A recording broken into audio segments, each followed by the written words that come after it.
मोहनदास करमचंद गांधी म्हणजे ज्यांना आज महात्मा म्हणून संबोधलं जातं, ज्यांना आज महात्मा गांधी म्हणून ओळखलं जातं, त्यांच्या पणतीला म्हणजे आशिष लता रामगोबेन यांना दक्षिण आफ्रिकेतील न्यायालयाने 7 वर्षांची शिक्षा सुनावली आहे। तर नेमकं काय झालं होतं आपण जाणून घेऊया।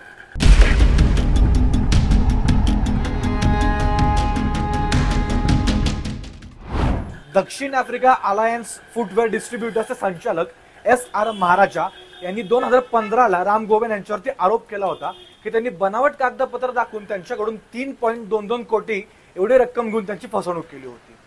2015ला रामगोबेन यांना जामीन देखील मंजूर झाला होता, परंतु या वर्षी 2025ला म्हणजे तब्बल 10 वर्षांनंतर तो आरोप सिद्ध झाला आणि अखेरीस त्यांना अटक देखील करण्यात आली आणि 7 वर्षांची शिक्षा सुनावण्यात आली होती।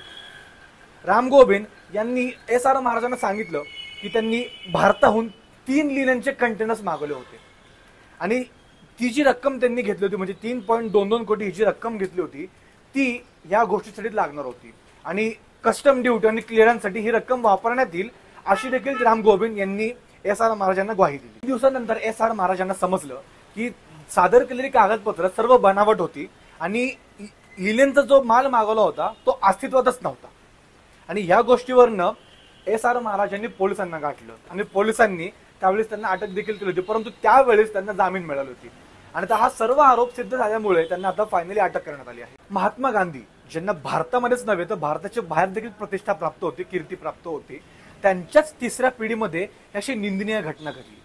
या गोष्टीबद्दल तुमचं काय मत आहे ते आम्हाला नक्कीच कळवा। तोपर्यंत न्यूज डॉटसाठी मी अंशुकाश।